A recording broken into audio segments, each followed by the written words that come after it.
We got the sponsorship late last night. I am a big fan of the natural world. Ben knows this. I love the nature. I love to swim. I love pools, but even more importantly, I love lakes and I love oceans. These are things that I am invested in. And I mean, I've never been a hysteric about global warming on either side. Climate change is probably real, and maybe we could do something positive about it. I don't know. But I love swimming. I grew up around the ocean, and I grew up swimming as a kid with my mother. These are the things I'll always remember about my childhood: the smell of salt water and the sand under your feet running around. I mean, this is so. When we destroy the oceans, we're destroying not only our habitat, but we're destroying all these great experiences. So we're very happy to we're this new project that we're backing right now, and we're trying to involve a lot of our people in it as well. And just a few minutes of it to just kind of tell you what it's about.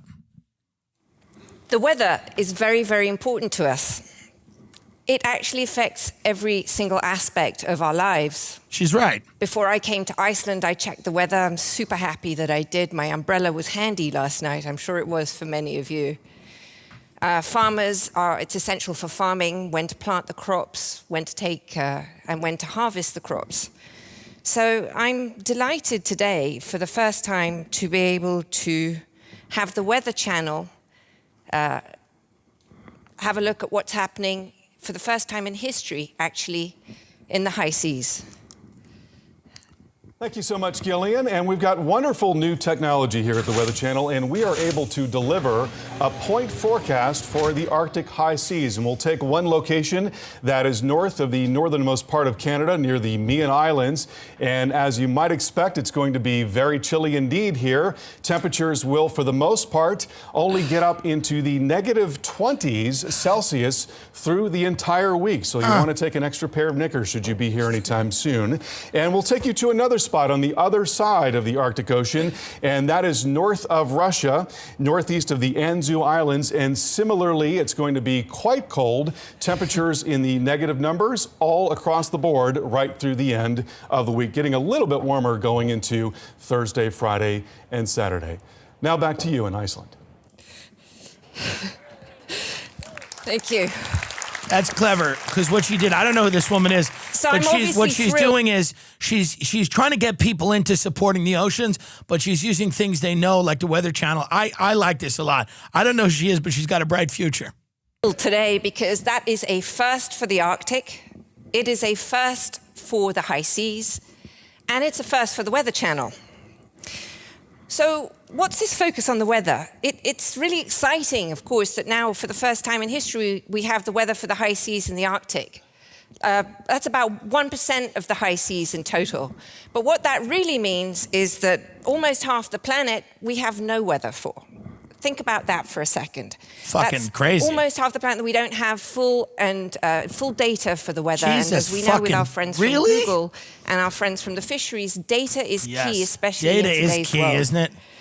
Isn't data key? So as exciting that is, I just want to talk a little bit about exploration. So we spend, I like going away space places. exploration budget is about 250 times more than that I like of our what she ocean does here, because exploration she's budget. bringing it That into might space. explain some of the reasons for the holes in our ocean exploration. To put this into perspective, on the right-hand side, that's a picture of James Cameron going down to the bottom of the ocean at about 36,000 feet. Yeah, of which only fuck 3 people in the history of our planet have ever gone down to the bottom of the ocean. By contrast, the very good-looking chap on the left is our space moonwalker, and we've had 12 people who have walked on the moon. She makes it fun, which I like, because you want to. The environment should be fun, the ocean and space. Because we've only She just seems started unfocused to here a map, little really, bit, the bottom but of her the ocean, style and is we're to just mapping be the in and ocean out. at You don't really know what's going on, but I think kilometers. it's good. But just to put that into perspective for you, It's winning me over. We map the moon to about between 7 meters and 100 meters, which is crazy when you think of that. Nuts.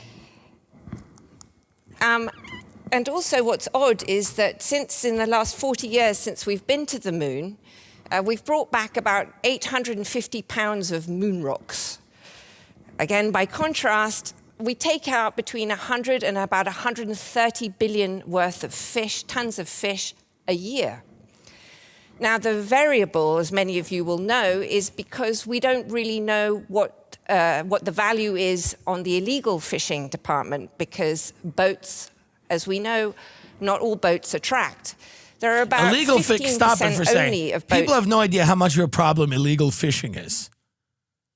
It's one of the biggest problems in the country, in the world, is illegal fishing. People fishing when they shouldn't, without a permit and stuff.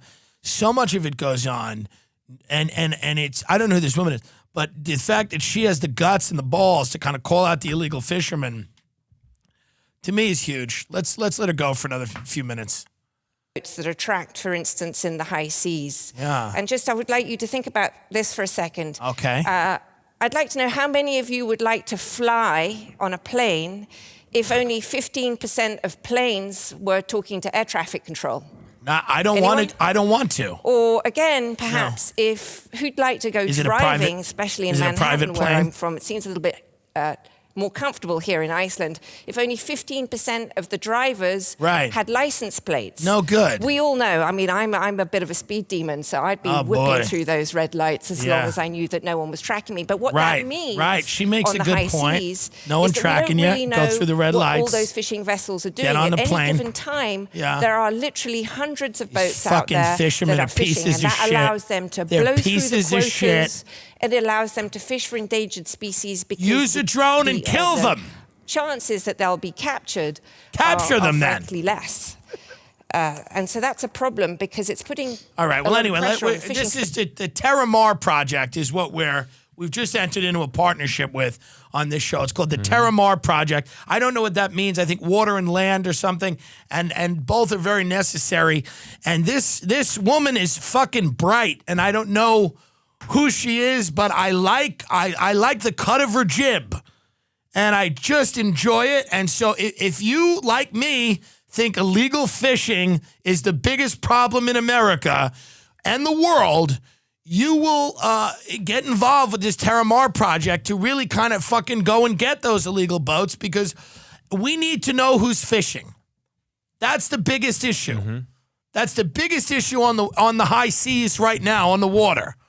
Who is fishing where they shouldn't be fishing? So if there's any way that we can find those people, I think so many other problems are linked into this illegal fishing. It almost seems like illegal fishing is the way that the world is run. You see, there's all these fishermen fishing illegally for fish that they shouldn't have, that they should have thrown back into the water. And one fisherman knows that the other fisherman's doing this with the illegal fish. He doesn't know. And so there's this weird omerta-like silence around the idea of illegal fishing. None of the illegal fishermen tell on any of the other illegal fishermen, and nobody has a fucking license. Everybody just says, we're just going out for a fun, yacht day, but it's not. They're illegally fishing, taking fish they shouldn't have and doing God only knows what to it on a boat, and they all have each other's back, and it's a code of silence, and they bribe each other and they blackmail each other with these illegal fish, and this woman has the balls to call it out. I don't know how he pronounced her name, just something, but God bless her, and God bless the Terramar Project. Whitney Webb coming right up.